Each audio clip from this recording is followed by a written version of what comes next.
Hola, hola, buenas tardes. Aquí estamos nuevamente.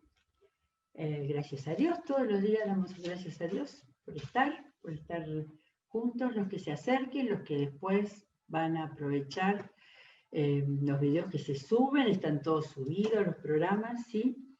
Casi al día, el de hoy ya va a estar a la noche, si Dios quiere.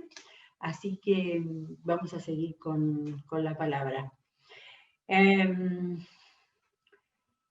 Me quedé pensando, como siempre, que me quedo, ¿no? con el de ayer, hasta donde llegamos en el capítulo 41 del Génesis, la manera que el Señor se aseguró de que nos quedaran las vidas, iba a decir que valen la pena todas, porque también tenemos algunas que mejor esa no la vamos a leer en voz alta, pero sí las vidas de aquellos que llevaron adelante la obra de Dios, llevaron adelante el propósito de Dios, aunque faltara muchísimo. El tiempo de Abraham y sus hijos, faltaban cientos de años para que pudieran llegar a estar en la puerta de Canaán para la conquista y para tener la formación de ese pueblo que Dios soñaba y que era el camino de la salvación para toda la humanidad, desde ese pequeño grupo hasta la posibilidad para toda la humanidad. Pero este hecho de que el Señor haya permitido que haya tanto detalle y tanta cosa del desenvolvimiento de una vida como la de José, creo que tiene que ser absolutamente inspirador para cada vez que volvamos a leer, ¿sí? De nuevo repito, no demos por sentado nada, que ya hemos visto, que nos acordamos de todo, porque siempre están los pequeños detalles, esos que son la obra de Dios, que nos van a hacer de espejo para nuestras vidas, que es lo que la palabra tiene que hacer, ¿sí? Para llegar a la salvación, para el crecimiento de la vida cristiana y para ir formándonos. Y este espejo de José, de ese muchachito que lo agarramos a los 17 años, es muy importante. Lleguemos a ser gobernadores o no, pero en lo que lleguemos a ser, esa mirada que tenemos a alguien, que lo vamos a ver hoy, avanzando en su personalidad, en su desarrollo, en todas las cosas que llegó a hacer para limpiar su pasado y para dar la puerta de Dios para asegurar el porvenir. Todo eso estuvo en la vida de este chico que lo vimos desde los 17 años. Dejamos en el 41-53, donde decía 41, versículo 53. Los 7 años de abundancia en Egipto llegaron a su fin. O sea, no hubo relato en los 7 años en los que había riqueza, en los que aparentemente estaba todo bien, en los que José no tuvo ningún contacto con su historia pasada, especialmente su padre, su hermanito único y sus medio hermanos. Nada, generalmente no se cuentan los años buenos, donde aparecen son los de problemas, porque ahí irrumpen todas las situaciones, las personalidades y también, bueno, muchas cosas buenas, como vamos a ver, en medio de lo terrible que es vivir una hambruna, ¿sí? Nosotros vamos a poder contar lo terrible que es vivir una pandemia. La hambruna es otra cosa y la están pasando muchos ciudadanos nuestros y en muchas partes del mundo, siempre y inclusive hoy. Los 7 años de abundancia en Egipto llegaron a su fin y tal como José lo había anunciado, comenzaron los 7 años de hambre, la cual se extendió por todos los países. Pero a lo largo y a lo ancho del territorio de Egipto había alimento. Cuando también en Egipto comenzó a sentirse el hambre, el pueblo clamó al faraón pidiéndole comida. Entonces el faraón le dijo a todo el pueblo de Egipto: vayan a ver a José y hagan lo que él les diga, ¿sí? Esto parecía la boda de Caná, donde María dijo, hagan lo que él les diga. Bien, cuando ya el hambre se había extendido por todo el territorio y había arreciado, no al comienzo, arreciado, para que la gente sintiera verdadera necesidad, José abrió los graneros para vender alimento a los egipcios. Además, de todos los países llegaban a Egipto para comprarle alimento a José, porque el hambre cundía ya por todo el mundo. ¿Sí? Esta es la visión que hubo desde Egipto. No sabemos de qué manera, hasta qué todo el mundo estaba, o realmente el mundo conocido por el escritor, ¿sí? Que era, bueno, el Medio Oriente. Una situación tan seria como la que fue el diluvio en los tiempos de Noé, ¿no? Bien, y vamos al 42, porque acá en el 42 tenemos que viajar y trasladarnos a Hebrón, que es donde dejamos a Jacob con su familia. Cuando Jacob se enteró de que había alimento en Egipto, les dijo a sus hijos, escuchen, ¿qué hacen ahí parados mirándose unos a otros? He sabido que hay alimento en Egipto. Vayan allá y compren comida para nosotros, para que no muramos, sino que podamos sobrevivir. ¿Podemos hacer un cuadro con el panorama? Todos los hermanos viviendo con el papá, dirigiendo todas las cosas, pedazo de hombres grandes. Calculo. 27 años debía haber pasado. Tenía 30 años, más estos 7, 37 años tenía José. Menos 17, hacía 20 años que los había dejado. Y evidentemente estos hombres grandes, más grandes que José, 40 y pico tendrían, estaban ahí y el papá es el que los tuvo que mover, o sea que siguieron siendo ganaderos, cuidando las ovejas y todas las posesiones que ellos tenían, que era mucho, pero no habían salido ahí, ¿sí? Mientras que el hermano, guiado por Dios, era el gobernador de Egipto y el que iba a dar de comida a todo el mundo conocido.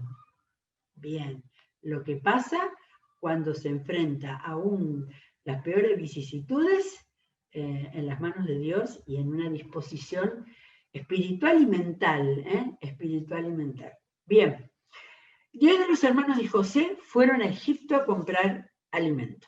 Pero Jacob no dejó que Benjamín, el hermano de José, se fuera con ellos porque pensó que podía sucederle alguna desgracia. Fue así como los hijos de Israel fueron a comprar alimento, al igual que otros, porque el hambre se había apoderado de Canaán. ¿Volvemos a Egipto? José era el gobernador del país y el que vendía trigo a todo el mundo. Cuando sus hermanos llegaron ante él, se postraron rostro en tierra. En cuanto José vio a sus hermanos, los reconoció. Pero fingiendo no conocerlos, les habló con rudeza. ¿Y ustedes de dónde vienen? Venimos de Canaán para comprar alimento, contestaron. Aunque José los había reconocido, sus hermanos no lo reconocieron a él. Había la diferencia que decíamos recién, pero la diferencia ahí se habría visto, ¿no? No sé si era solamente porque José estaba vestido con ropas finas, porque tenía el medallón, la cadena que le había regalado el faraón y porque estaba en el palacio del faraón, ¿sí? Yo creo que era mucho más que lo físico, ¿sí? Había en él la postura del hombre de Dios, ¿sí? Que había avanzado en su vida, desde todas las tragedias que le pasaron, que había avanzado, que tenía autoridad, ¿sí? Que tenía autoridad no solo política, sino que tenía autoridad espiritual. Ellos no eran capaces ni de reconocerlo, ¿sí? Postrados, necesitados, rogando, ¿sí? Diría alguien, las vueltas de la vida, ¿cómo te vas a encontrar después de lo... Bien. En ese momento, donde él estaba pensando, miralos acá mis hermanos, José se acordó de los sueños que había tenido acerca de ellos. ¿Mm? Como si ahí se acordó, no es que había estado todo el tiempo, ya lo dijimos, no lo hemos visto para nada José resentido. ¿Eh? Les dijo, pero acá tenía autoridad, tenía poder y seguramente pensó, estos hombres tienen que tener una lección porque tienen que cambiar. ¿Mm? De seguro ustedes son espías y han venido para investigar las zonas desprotegidas del país. No, señor, respondieron, somos siervos, sus siervos hemos venido a comprar alimento. Todos nosotros somos hijos de un mismo padre y además somos gente honrada. Sus siervos no somos espías. No es verdad, insistió José. Ustedes han venido para investigar las zonas desprotegidas del país. Después vamos a ver cómo todos ellos se vinieron a una de las zonas desprotegidas del país a vivir, ¿no? Pero bueno, en todo era profeta José. No es verdad, pero ellos volvieron a responder, nosotros, sus siervos, éramos 2 hermanos, todos hijos de un mismo padre que vive en Canaán. La pobre Dina, siempre borrada, ¿eh? Eso es un paréntesis que hago siempre. El menor se ha quedado con nuestro padre y el otro ya no vive. Pero José los increpó una vez más. Es tal como les he dicho, ustedes son espías y con esto lo vamos a comprobar. Les juro por la vida del faraón que de aquí no saldrán con vida a menos que traigan a su hermano menor. Manden a uno de ustedes a buscar a su hermano. Los demás se quedarán en la cárcel. Así sabremos si es verdad lo que dicen. Y si no es así, por la vida del faraón, ustedes son espías. José los encerró en la cárcel durante 3 días. Al tercer día les dijo, escuchen el testimonio, como siempre, yo soy un hombre temeroso de Dios. Hagan lo siguiente y salvarán su vida. Si en verdad son honrados, quédense uno de ustedes bajo custodia y vayan los demás y lleven alimento para calmar el hambre de sus familias. Pero tráiganme a su hermano menor y pruébenme que dicen la verdad. Así no morirán. La muerte no era él, no prometió la muerte, dijo que los iba a entregar al faraón. Ellos aceptaron la propuesta, pero se decían unos a otros, sin duda estamos sufriendo las consecuencias de lo que hicimos con nuestro hermano. Acá empezó el arrepentimiento. Todo el tiempo estoy pensando, si José de entrada hubiera dicho, hermanito, los perdono, no sé si hubieran llegado a la angustia que estaban viviendo presos en la cárcel con posibilidad de no volver a ver a su padre, y a Benjamín no sé si les importaba, pero a su padre. Ahí empezó a trabajar, algo de conciencia había. Estamos sufriendo las consecuencias de lo que hicimos con nuestro hermano. Aunque vivimos su angustia cuando nos suplicaba que le tuviéramos compasión, no le hicimos caso. Esto no lo supimos en el momento. ¿Se acuerdan que dije hace 2 días? No sabemos nada que José haya dicho. Sí, José había pedido compasión y no tuvieron. Por eso ahora nos vemos en aprietos. Ahora nos alcanzó nuestro pecado. Entonces habló Rubén, el mayor que siempre asumía. Yo les advertí que no hicieran daño al muchacho, pero no me hicieron caso. Ahora tenemos que pagar el precio de su sangre.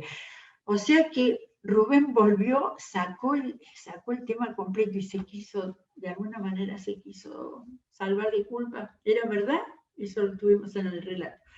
Como José les hablaba por medio de un intérprete, ellos no sabían que él entendía todo lo que estaban diciendo. José se apartó de ellos y se echó a llorar. Luego, cuando se controló y pudo hablarles, apartó a Simeón y ordenó que lo ataran en presencia de ellos.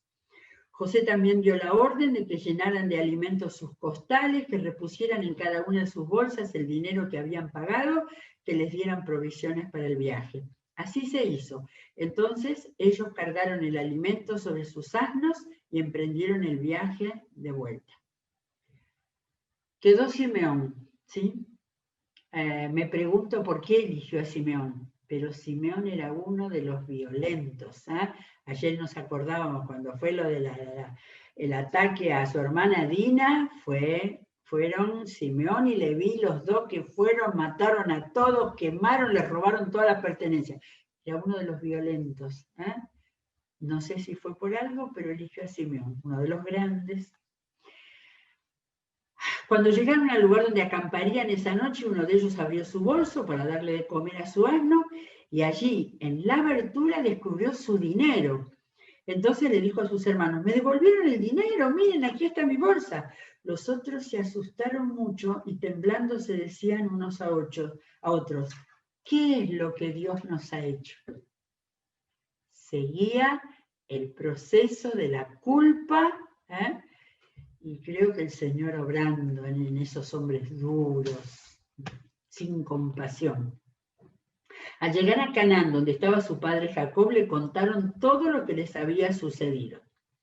El hombre que gobierna aquel país nos trató con rudeza, a tal grado que nos acusó de ser espías.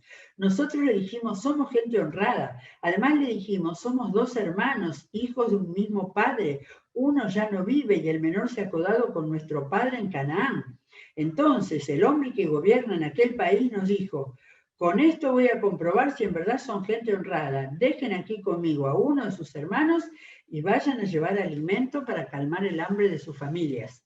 Eso es otra cosa. 3 días nada más y los volvió a dejar ir para que lleven el alimento. Pero a la vez tráigame a su hermano menor, así comprobaré que no son espías y que en realidad son gente honrada. Luego les entregaré de vuelta a su hermano y podrán moverse con libertad por el país. Abría las puertas para que vinieran cuando quisieran. Cuando comenzaron a vaciar sus costales, se encontraron con que la bolsa de dinero de cada uno estaba allí. Esto hizo que ellos y su padre se llenaran de temor. El proceso del arrepentimiento. Ustedes me van a dejar sin hijos, José ya no está con nosotros, Simeón tampoco está aquí y ahora se quieren llevar a Benjamín, todo esto me perjudica. Pero Rubén le dijo a su padre: yo me hago cargo de Benjamín. Si no te lo devuelvo, podrás matar a mis 2 hijos. Qué recompensa, Mi hijo no se irá de ustedes, replicó Jacob. Su hermano José ya está muerto, ahora solo él me queda. Si le llega a pasar una desgracia en el viaje que van a emprender, ustedes tendrán la culpa de que este pobre viejo se muera de tristeza. El proceso del arrepentimiento fue tocando a todos. Fíjense que seguía tocando cada uno de las partes de las emociones, de la conciencia, de la mente. Capítulo 43. El hambre seguía aumentando en aquel país. Llegó el momento en que se les acabó el alimento que habían llevado de Egipto. Entonces su padre les dijo: se habrá olvidado ya que había quedado Simeón. Vuelvan a Egipto y compren un poco más de alimento para nosotros. Pero Judá le recordó. Acá aparece Judá. Acá están los 4 primeros, los hijos de Lea, los grandes. Aquel hombre nos advirtió claramente que no nos presentáramos ante él a menos que lo hiciéramos con nuestro hermano menor. Si tú nos permites llevar a nuestro hermano menor, iremos a comprarte alimento. De lo contrario, no tiene objeto que vayamos. Aquel hombre fue muy claro en cuanto a no presentarnos ante él sin nuestro hermano menor. Angustia, miedo. ¿Por qué me han causado este mal?, inquirió Israel. Me gusta que ya siguen todas hablando de Israel. ¿Por qué le dieron a este hombre que tenían otro hermano? ¿Por qué le dijeron que tenían otro hermano? Porque aquel hombre nos preguntó específicamente acerca de nuestra familia. ¿Vive todavía el padre de ustedes?, nos preguntó. ¿Tienen algún otro hermano? Lo único que hicimos fue responder a sus preguntas. ¿Cómo íbamos a saber que nos pediría llevar a nuestro hermano menor? Judá le dijo a su padre Israel. Judá tomó la palabra. Habían cambiado un poco. Esta angustia, esta tribulación, esta pandemia de hambre desgraciada había hecho que pudieran tomar conciencia. Bajo mi responsabilidad, envía al muchacho y nos iremos ahora mismo para que nosotros y nuestros hijos podamos seguir viviendo. Yo te respondo por su seguridad y a mí a mí me pedirás cuentas. Si no te lo devuelvo sano y salvo, yo seré el culpable ante ti para toda la vida. Si no nos hubiéramos demorado tanto, ya habríamos ido y vuelto 2 veces. Había dicho la culpa al padre. Entonces Israel, su padre, le dijo, ya que no hay más remedio, hagan lo siguiente. Echen en sus costales los mejores productos de esta región y llévenselo de regalo a ese hombre. Un poco de bálsamo, un poco de miel, perfumes, mirra, nueces, almendras. Las cosas más ricas del mundo oriental, que no necesitaban, que podían obtenerse a pesar de la sequía. Lleven también el doble de dinero, pues deben devolver el que estaba en sus bolsas, ya que seguramente fue un error. Vayan con su hermano menor y preséntense ante ese hombre. Que el Dios Todopoderoso permita que ese hombre les tenga compasión y deje libre a su otro hermano. Pensó en Simeón, y además vuelvan con Benjamín. En cuanto a mí, si he de perder a mis hijos, ¿qué le voy a hacer? Los perderé. El hambre, la necesidad. Ellos tomaron los regalos, el doble de dinero y a Benjamín y emprendieron el viaje a Egipto. Allí cambiamos de lugar en esta película. Estábamos en Hebrón, vamos a viajar ahora atravesando todo el desierto del sur, todo hasta Egipto. Y emprendieron el viaje. Allí se presentaron ante José. Cuando éste vio a Benjamín con ellos, le dijo a su mayordomo, lleva a estos hombres a mi casa. Luego mata un animal y prepáralo, pues estos hombres comerán conmigo al mediodía. Yo dije, pero ¿cómo? No pasó nada cuando vio a Benjamín. Esperemos. El mayordomo cumplió la orden y lo llevó a la casa de José. Al ver ellos que lo llevaban a la casa de José, se asustaron mucho y dijeron, nos llevan por causa del dinero que se puso en nuestras bolsas la vez pasada. Ahora nos atacarán, nos acusarán y hasta nos harán sus esclavos con nuestros animales y todo. Lo que es la mala conciencia, ¿no? Pero el proceso de arrepentimiento seguía trabajando.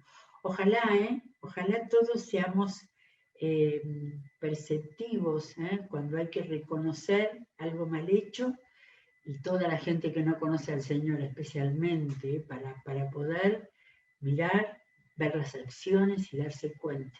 Acá estaban así, apretados por la necesidad y la angustia. Y también han demostrado acá hombres grandes que amaban a su papá, porque cuando lo dejaron a José, no tuvieron ni el menor amor por su papá.